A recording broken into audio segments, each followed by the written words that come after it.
The day I thought I was going to lose my job, nothing actually happened. No email, no meeting invite, no official announcement.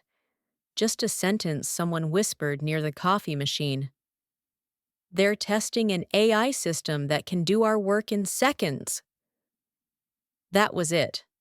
But something inside me shifted. Not panic. Not yet.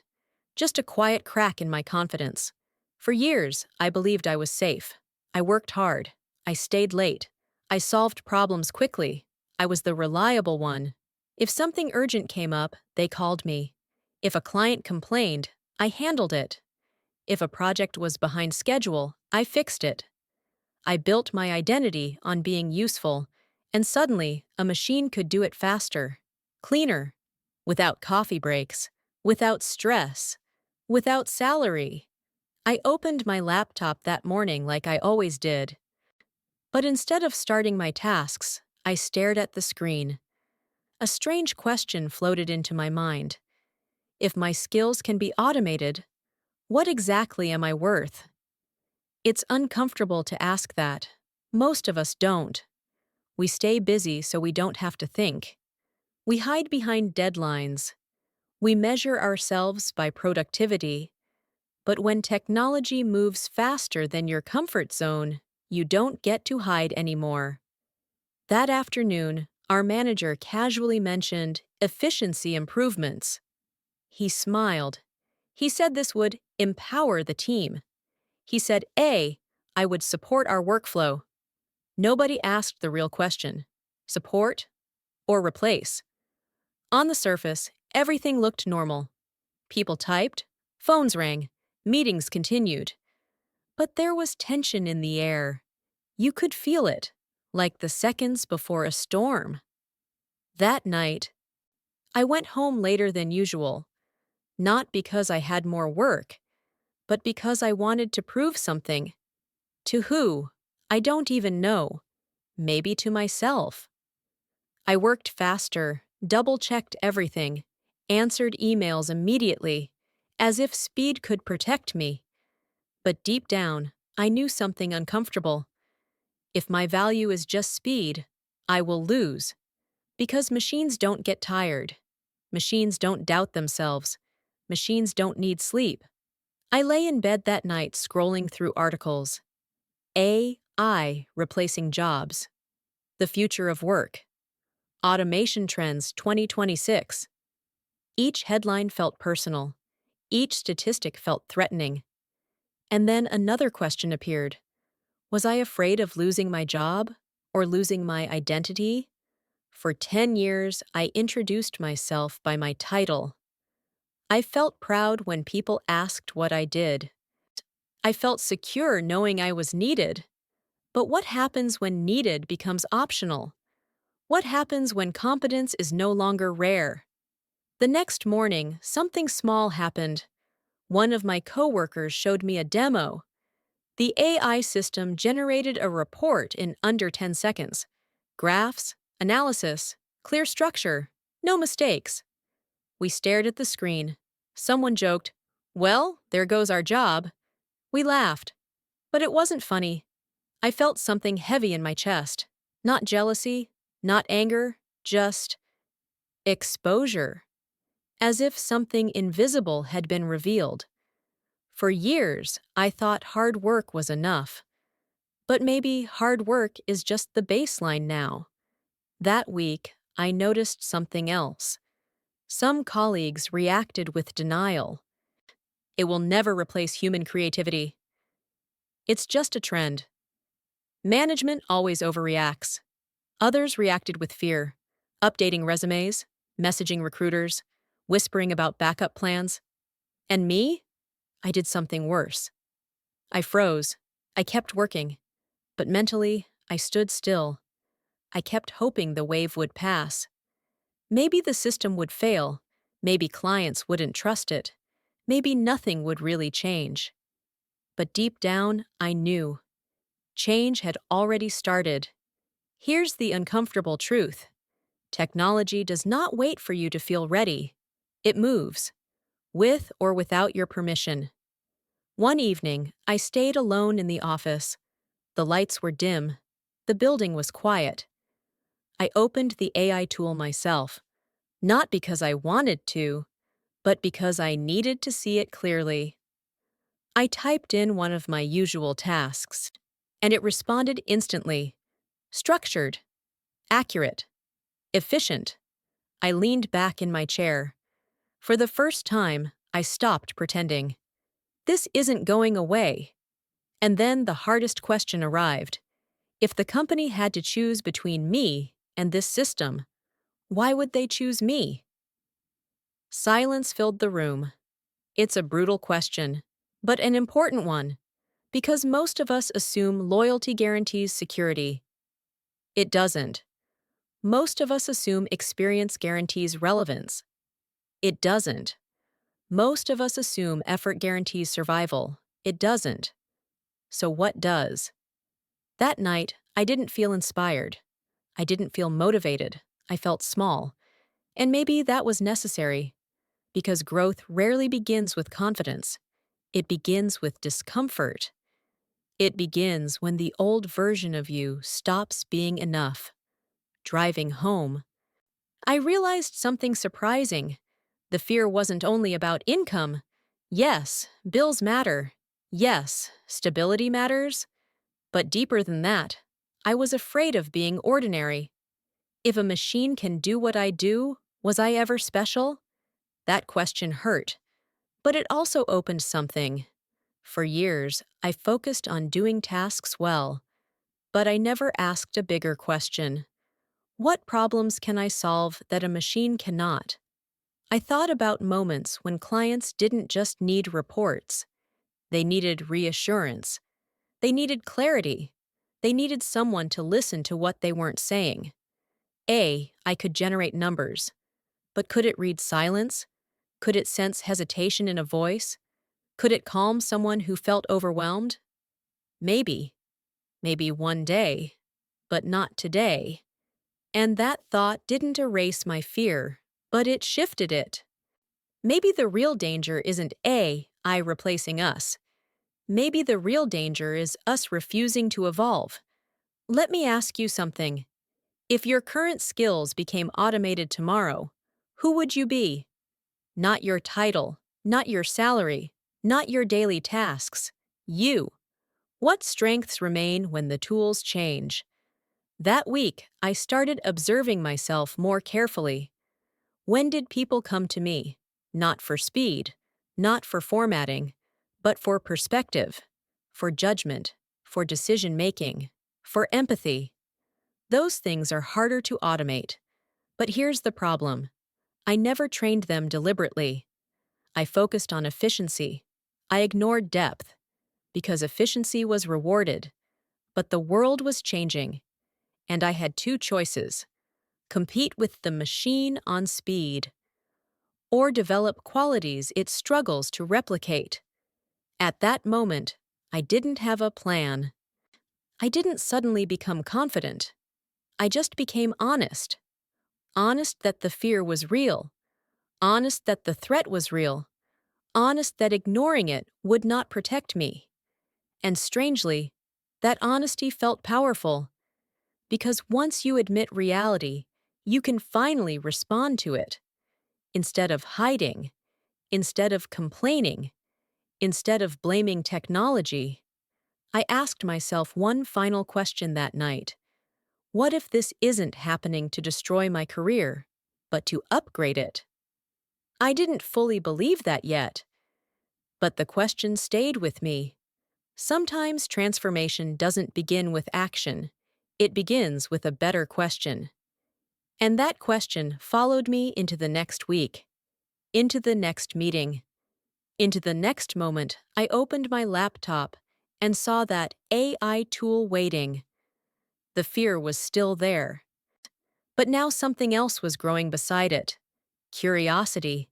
And maybe that was the first sign I wasn't finished yet. 3 days after I first opened that AI tool, something unexpected happened. It didn't get worse. It got quieter. No layoffs. No dramatic announcement. just a slow, subtle shift. Tasks that used to take me 2 hours now took 20 minutes. Meetings became shorter, reports became faster, and suddenly I had something I hadn't had in years: free time. At first, that sounded like a good thing. Less pressure, less overtime, more breathing space. But the truth? Free time felt terrifying. Because when you are no longer busy, you start thinking. And when you start thinking, you start questioning. If I can finish my work in half the time, why am I still here for 8 hours? If I can assist me with analysis, what exactly is my added value? I used to feel important because I was overwhelmed. My calendar was full. My inbox never empty. Now my tasks were lighter. But instead of relief, I felt exposed. It was as if someone quietly removed the shield of busyness, and behind it, I had to face myself. I remember sitting at my desk, pretending to adjust a spreadsheet while actually staring into nothing. Around me, others were doing the same. We were productive, but we were uneasy because the system was no longer just a rumor, it was working. And when something works, it stays.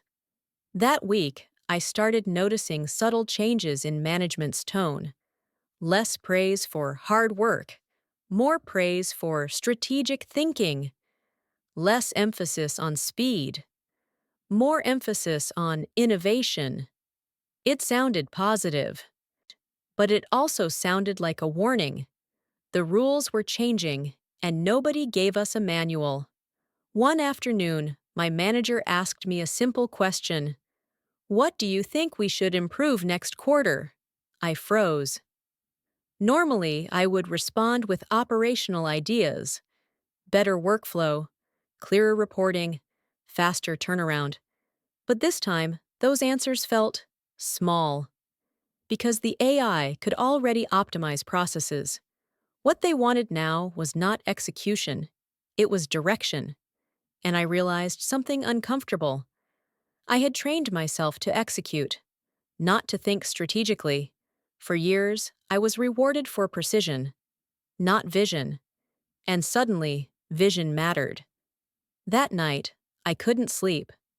Not because I feared losing my job immediately, but because I sensed something deeper. My skill set was designed for yesterday's economy: efficient, reliable, predictable. But the future? It demanded something else: creativity, judgment, adaptability, emotional intelligence. And here is the part nobody talks about. It's easier to work hard than to grow. Working hard is familiar. Growth is uncomfortable. Growth requires admitting that your current level is not enough. So I asked myself another difficult question: have I been growing, or just repeating what I already know? It's easy to confuse experience with evolution. 10 years in the same role can mean mastery, or it can mean doing the same year 10 times. Which one was I? That thought hit harder than the I ever could, because technology wasn't attacking me. It was revealing me, revealing where I had become comfortable, revealing where I stopped challenging myself, revealing where I hid behind competence instead of expanding it. The next morning, I decided to test something. Instead of letting I do everything automatically, I studied how it generated results. I didn't just accept the output. I analyzed the logic, the structure, the assumptions. I asked myself, why did it prioritize this metric? Why did it structure the report this way? What patterns is it recognizing? And slowly, something shifted. The AI wasn't my competitor. It was exposing patterns I had ignored. It was showing shortcuts I never noticed. It was forcing me to think differently, not faster, differently.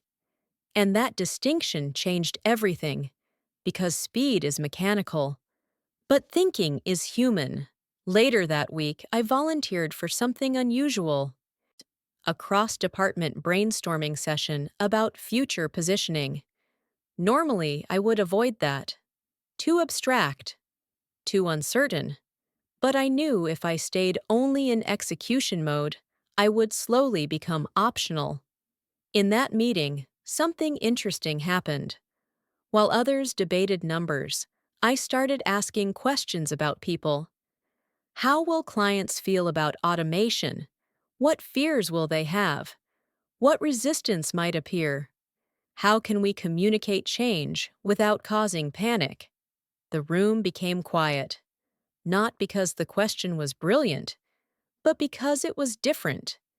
A, I can generate data, but understanding emotion? That's more complex.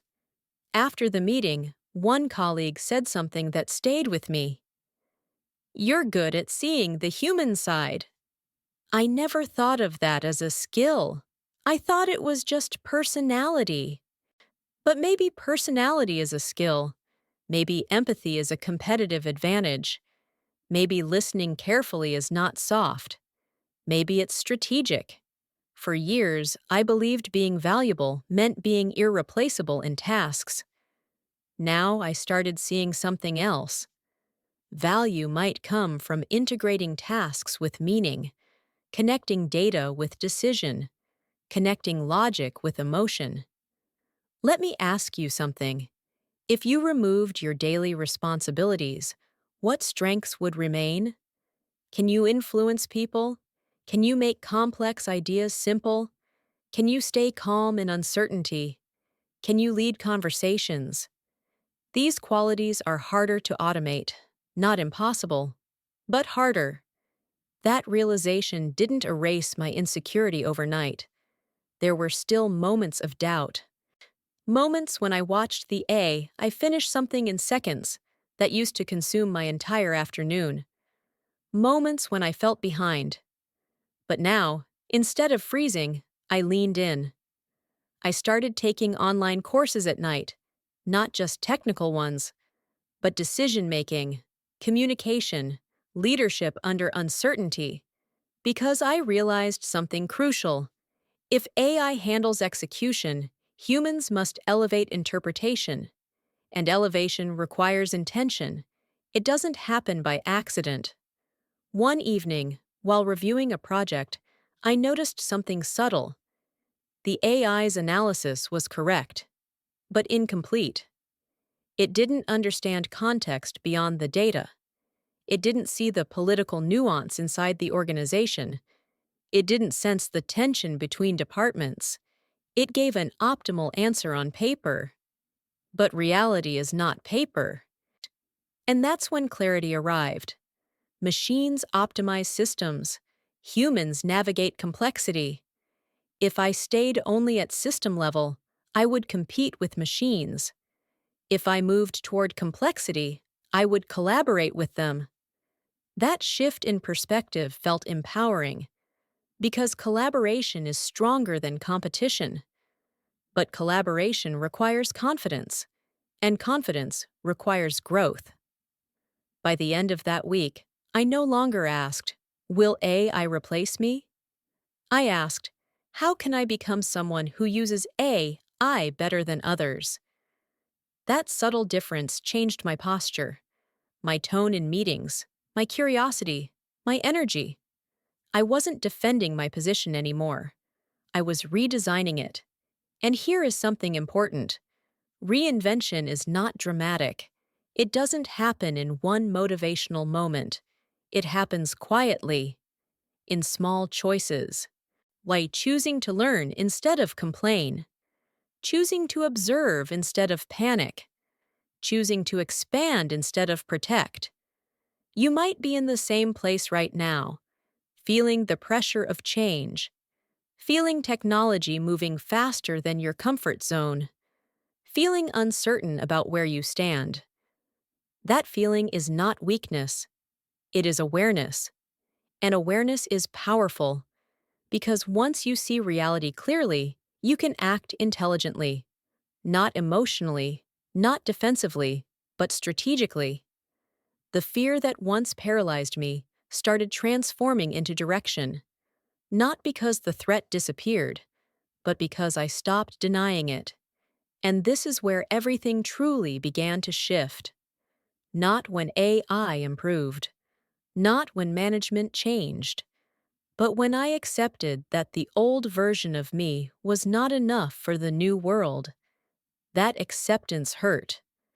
But it also freed me, because when you stop protecting who you were, you can finally build who you need to become. In the next part, I will share the exact moment I stopped reacting and started rebuilding intentionally, the specific steps, the mindset shifts, and the uncomfortable decision that forced me out of execution mode and into reinvention. If this resonates with you, if you feel the world shifting around you too, thank you for being here. Thank you for thinking deeper with me. If this conversation is helping you reflect on your own career, please like this episode and subscribe to English and Future Ready. Because growth is easier when we don't do it alone. The moment I decided to stop reacting was not heroic. It was embarrassing. I was in a meeting. The AI had just presented a predictive analysis faster than I could even open my notebook. The room was impressed. Someone said, "This changes everything." And I felt something sharp inside me. Not anger, not jealousy, just a quiet realization. If I continue like this, I will slowly disappear. Not fired, not replaced overnight, just reduced. Reduced to supervision, reduced to confirmation, reduced to clicking approve. And I didn't spend 10 years building my career to become a button. That night, instead of scrolling through fear-driven headlines, I did something different. I wrote one question on a blank page. If AI handles execution, what level must I operate at? That question changed the direction of everything. For years, my identity was built on doing things well. Now I needed to build an identity around thinking well. And thinking well is harder because it exposes gaps. The next morning, I arrived at the office earlier than usual. Not to prove anything, but to observe. I watched how decisions were made. Who influenced conversations? Who guided strategy? Who stayed silent but powerful? I noticed something surprising. The most respected people in the room were not the fastest workers. They were the clearest thinkers. They didn't just present data. They interpreted it. They asked better questions. They reframed problems. I could generate options. But humans chose direction. That was the level I needed to reach. But here is the truth. Leveling up is uncomfortable because it forces you to admit that you are not there yet. I started by auditing myself honestly. What are my current strengths? Execution, detail orientation, reliability. What are my weaknesses? Strategic thinking, long-term vision, confident communication in abstract discussions. Instead of feeling ashamed, I treated it like data. No drama, no self-pity, just information. Then I made a quiet commitment. For the next 90 days, I will train differently. Not just work harder, train smarter. I began dedicating 1 hour every night to learning. Not random learning, intentional learning, decision-making frameworks, business strategy basics, how to read market trends, how to analyze risk. At first, it felt slow, unnatural. My brain resisted. It wanted quick wins, quick productivity, quick visible results. But strategic growth is invisible at first. You plant seeds in silence. During the day, I changed something else. Instead of automatically completing tasks, I paused before submitting anything. I asked myself, what decision does this report influence? What risk does this analysis hide? What alternative perspective am I missing? Sometimes that extra thinking added 5 minutes. Sometimes it added nothing. But gradually, I noticed something. My conversations changed. Instead of saying, "Here's the data," I started saying, "Here's what this means." That shift is powerful. Data informs, interpretation leads.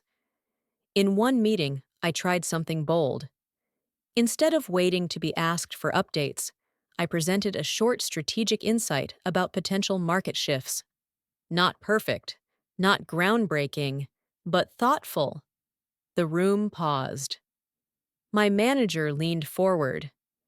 "Interesting. Expand on that." I felt nervous, but I continued. And for the first time in weeks, I didn't feel threatened by AI. I felt complimentary. Because AI didn't make that connection. I did. That moment was small, but it proved something important. Reinvention is not about replacing your old skills. It's about stacking new ones on top. Execution plus interpretation. Efficiency plus empathy. Analysis plus anticipation.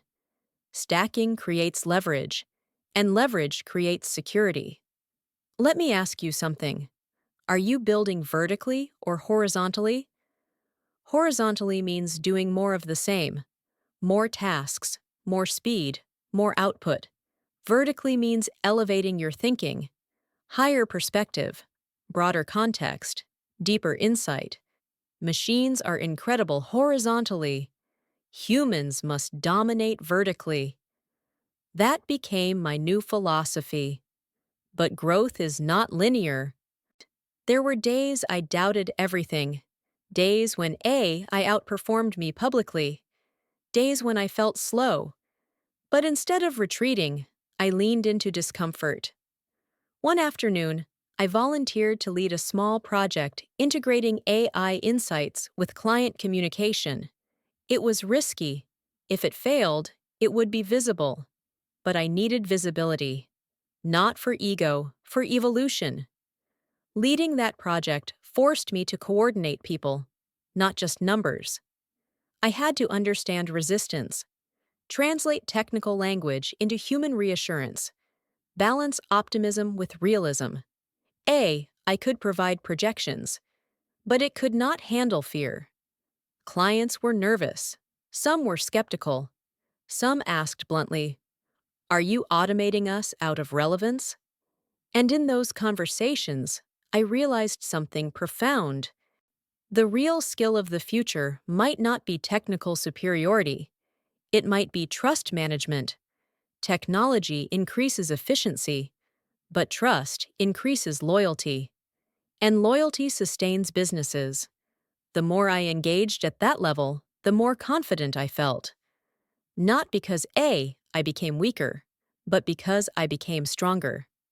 One evening, while reviewing progress, I saw a pattern. Before, I defined success as completing tasks. Now, I define success as influencing direction. That internal redefinition changed my energy. I stopped competing with software. I started competing with my previous limitations. There is a difference. Competing with machines creates anxiety. Competing with your past creates growth. And growth feels empowering. Let me challenge you gently. If your industry transforms tomorrow, will you adapt emotionally or strategically? Emotionally means panic, blame, denial.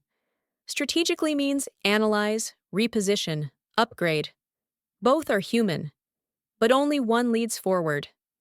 I won't pretend the fear vanished completely. It didn't. Fear still visited sometimes, but now it felt like a signal that I needed to stretch further. Instead of asking, "Will I survive?" I asked, "How do I become essential at a higher level?" Essential doesn't mean irreplaceable. Nothing is truly irreplaceable. It means highly valuable, highly adaptable, highly integrated. By the end of that month, something subtle had changed in how others saw me. Colleagues began asking for perspective, not just help. My manager began including me in earlier stage discussions, not because I was louder, but because I was thinking differently. And that is when I realized something powerful. I did not push me out, it pushed me up. Up from execution, up from comfort, up from autopilot, up into responsibility. Responsibility for my own evolution, responsibility for my own relevance. And that responsibility is empowering. Because when you own your growth, you stop waiting for permission. You stop hoping conditions will improve. You build improvement yourself. In the next part, I will share the turning point when management officially restructured roles. The moment everyone feared finally arrived. And what happened surprised all of us. If this journey is making you reflect on your own career path, thank you for listening deeply. Growth conversations are not always comfortable, but they are necessary. If this episode adds value to your thinking, please take a moment to like and subscribe to English and Future Ready. Because in a world changing this fast, we don't just need new tools, we need stronger minds. The announcement finally came on a Tuesday morning. No dramatic music, no shocking email, just a calendar invite titled Organizational Update. The room was full, not physically, but digitally. Faces on screens, muted microphones, careful expressions. Our director spoke calmly. We are restructuring to integrate AI more deeply into our workflow. There it was, the sentence everyone expected. And yet, hearing it felt different. Some roles would change, some responsibilities would merge, some positions would evolve. Corporate language is always gentle, but the message was clear. The old structure was gone. I waited for fear to rise again. But something surprising happened. It didn't hit me the same way. A few weeks ago, this moment would have shaken me. Now I felt alert, not terrified, because I knew something others didn't. I was no longer trying to protect my old role. I was preparing for the new one. Let me ask you something. When change becomes official, do you resist it, or do you step toward it? After the announcement, smaller meetings followed. Role discussions, responsibility adjustments, performance expectations. Some colleagues were visibly upset, some frustrated, some quiet. One coworker whispered to me privately, "This is the beginning of the end." I understood the emotion, but I didn't share the conclusion because I had already started rebuilding. When my manager scheduled my one-on-one meeting, I prepared differently than before. Not with a list of tasks completed, but with a vision. When she asked, "How do you see yourself contributing in this new structure?" I didn't talk about efficiency, I talked about integration. I explained how AI insights could inform client strategy, how we could anticipate resistance before it appeared, how we could position ourselves as translators between technology and human decision makers. She listened carefully. Then she said something I will never forget. That's exactly the direction we're trying to move toward. In that moment, I understood something powerful. The people who survive change are not the fastest. They are the clearest. Clear about where value is moving, clear about where influence is growing, clear about how to adapt intentionally. My role did change, but not downward. It expanded. Instead of only executing reports, I was now responsible for interpreting AI-generated insights and presenting strategic recommendations. The machine processed data. I processed meaning. And that distinction felt transformative. But here's the truth no one says. Expansion feels heavier before it feels empowering. More responsibility, more visibility, more pressure. There were moments I doubted whether I was ready. Moments when imposter syndrome whispered, "You're pretending!" But growth always feels like pretending at first, because you are stepping into a version of yourself you haven't fully practiced yet. One afternoon, I had to present our new AI-supported strategy to a major client.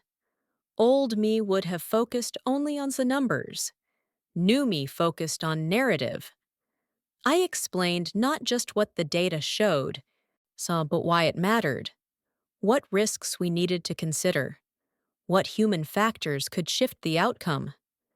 I acknowledged uncertainty honestly, and something interesting happened. The client didn't ask, "Can AI do this without you?" They asked, "How do we work more closely with you on this?" That question answered everything. AI increased capability, but relationship increased trust, and trust sustained relevance. Let me ask you directly, are you building skills that create transactions or skills that create relationships? Transactions are replaceable. Relationships are durable. Technology excels at transactions. Humans excel at connection. The restructuring continued over the next few weeks. Some roles were eliminated. Some people left. Change always has cost. But I noticed a pattern. Those who positioned themselves as learners grew. Those who clung to the past struggled. It wasn't about age.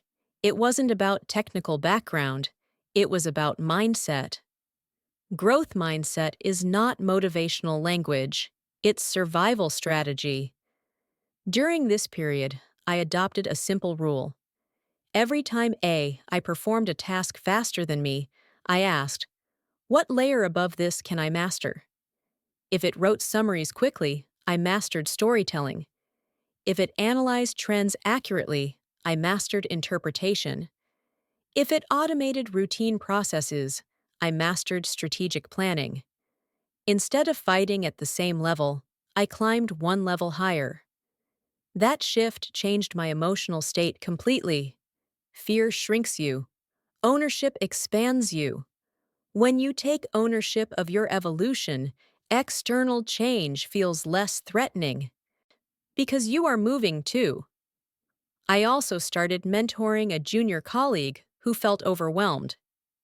She confessed, "I feel like I'm not needed anymore." I told her something I wish someone had told me earlier. You are not competing with AI.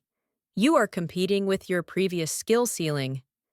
And ceilings can be raised, slowly, intentionally, with effort. We began learning together, discussing strategy, analyzing patterns beyond surface-level output. Teaching reinforced my own growth, because explaining something forces clarity, and clarity builds confidence. One evening, I reflected on the past few months, the fear, the doubt, the long nights of learning, the uncomfortable meetings, and I realized something profound. I did not reduce my value. It revealed where I had underestimated myself. I had more capacity than I was using, more depth than I explored, more potential than I activated. Sometimes disruption doesn't remove you, it wakes you up. Let me challenge you again. If your comfort zone vanished tomorrow, would you collapse or would you expand? Comfort feels safe, but safety can become stagnation. Discomfort feels threatening, but threat can become transformation. Today, when I open the AI system, I don't see a rival. I see leverage. Leverage allows you to multiply impact, multiply speed, multiply reach. But leverage without direction is useless. Direction comes from human judgment, and judgment improves with experience, reflection, and courage. The restructuring is still ongoing. The industry is still evolving. Nothing is guaranteed, but something inside me is steadier now. Not because the world is stable, but because I am adaptable. Adaptability is the new security, not job titles, not tenure, not routine. If you take one idea from this part, let it be this: don't defend your old value, elevate your new one. The world is not waiting for you to feel ready, but it will reward you for stepping forward anyway. In the final part of this series, I will share the biggest lesson I learned from this entire transformation. Not about AI, not about business, but about identity. Because in the end, reinvention is not about technology. It's about who you choose to become. If this journey is helping you rethink your own career path, thank you for staying with me. Growth requires reflection, and reflection requires courage. If you found value in this episode, please take a moment to like and subscribe to English and Future Ready. Your support helps this space grow, so we can continue building stronger minds for a rapidly changing world. What if the biggest thing AI changed wasn't my job, but my identity? That question stayed with me long after the restructuring ended. Because once the chaos settled, once the meetings slowed down, once the fear stopped screaming in my head, I realized something uncomfortable. I wasn't afraid of losing income. I was afraid of losing who I thought I was. For years, I defined myself by competence. I was the reliable one, the fast one, the person who could produce high-quality work under pressure. My identity was built on performance. So when AI started outperforming me in certain areas, it didn't just challenge my skills. It challenged my self-concept. And that's why it hurt. Let me ask you something honest.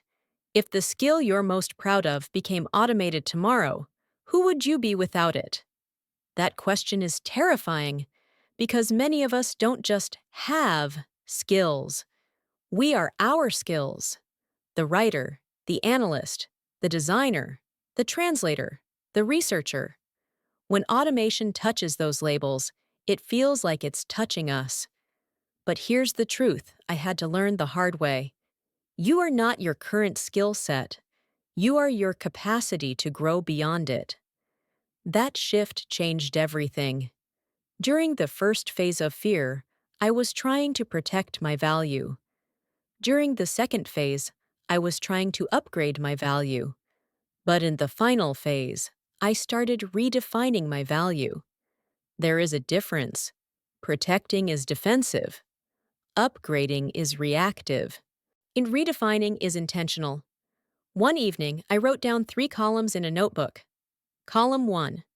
What AI does better than me. Column 2. What I do better than AI. Column 3. What neither of us can do alone. That third column surprised me, because that's where the future lives. AI can generate information. Humans generate meaning. AI can predict behavior. Humans understand motivation. AI can process patterns. Humans navigate complexity. The magic happens at the intersection, not in competition, but in collaboration. That realization changed my internal narrative. Instead of thinking, I must beat AI, I started thinking, how do I become irreplaceable in an AI-enhanced world? Irreplaceable doesn't mean untouchable. It means uniquely positioned. And uniqueness is built on depth, not speed. Speed is easy to measure. Its depth is harder to replicate. For example, I can summarize a report in seconds, but it cannot feel the tension in a client's hesitation. It cannot sense political undercurrents in a meeting. It cannot decide when silence is more powerful than speech.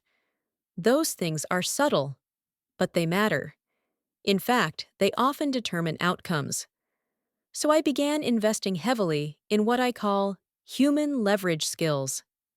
listening deeply, asking better questions, synthesizing across disciplines, communicating uncertainty with clarity, building trust intentionally. These skills are not flashy, they don't trend on social media, but they compound over time. And in a world flooded with automated output, clarity becomes premium. Another identity shift happened quietly. I stopped seeing myself as an employee. I started seeing myself as an evolving asset. An asset grows in value when maintained and upgraded. An employee waits for instruction. An asset invests in itself. This mindset shift changed how I approached learning. I no longer asked, "What do I need to know to survive this quarter?" I asked, "What kind of thinker do I want to become in 5 years?" That question expanded my horizon. I began studying systems thinking, behavioral psychology, strategic communication, not because my job required it immediately, but because the future would. Let me challenge you again. Are you preparing for the version of your industry that exists now, or the one that is forming quietly? Most disruption feels sudden, but it rarely is. Signals appear early. We ignore them because comfort feels easier. AI was a signal. Some saw it as a threat. Some saw it as hype. Few saw it as a mirror showing where our growth had paused. The deeper lesson wasn't technological, it was psychological. If your identity is rigid, change feels like destruction. If your identity is flexible, change feels like expansion. Flexibility is not weakness, it is resilience. Think about water, it adapts to any container, yet it can shape mountains over time. Rigid structures crack under pressure. Adaptive systems survive. One of my biggest breakthroughs came during a simple conversation.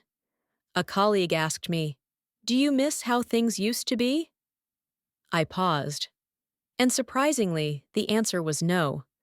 Not because the past was bad, but because the future felt bigger. That's when I understood something powerful. Growth replaces nostalgia. When you're expanding, you don't long for smaller versions of yourself. You appreciate them, but you don't return to them. Another uncomfortable truth surfaced. AI exposed mediocrity. Not just mine, but across the industry. When basic tasks become automated, average performance becomes visible. There is nowhere to hide. Surface-level thinking gets replaced quickly.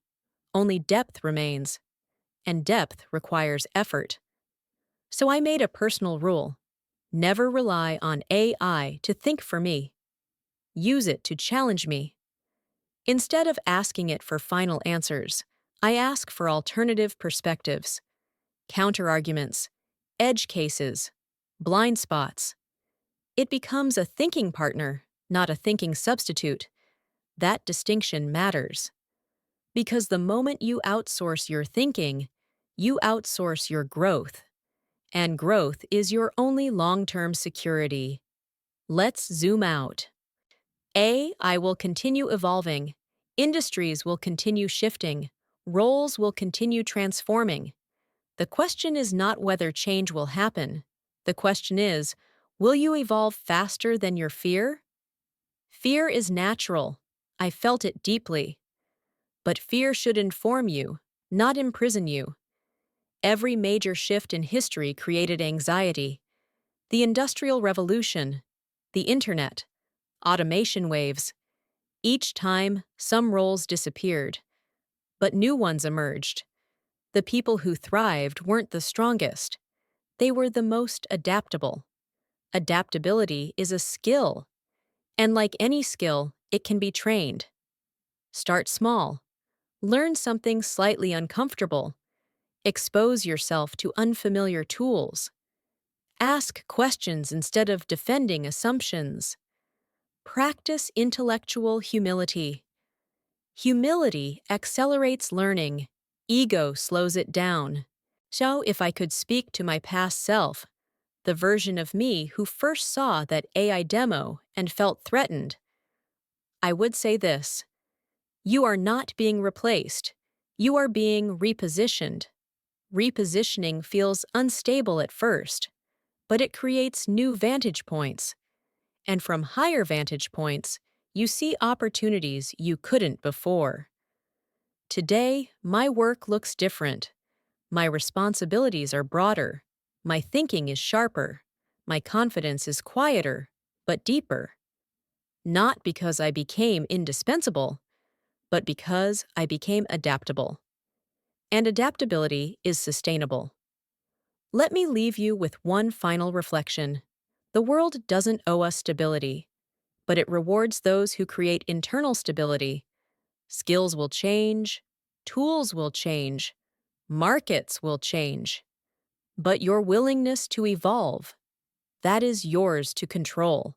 So if you followed this entire series, thank you. Seriously, growth journeys are rarely dramatic from the outside, but internally, they reshape everything. If this story helped you rethink your own relationship with AI, career growth, or identity, then this conversation has done its job. Before you go, take one small action today. Learn something new. Rethink one assumption. Upgrade one habit. Reinvention is not a single decision. It's a daily practice. Thank you for spending your time with English and Future Ready. If you found value in this series, please like the video and subscribe to the channel. Your support helps us continue creating content that prepares you not just to survive the future, but to lead in it. See you in the next journey.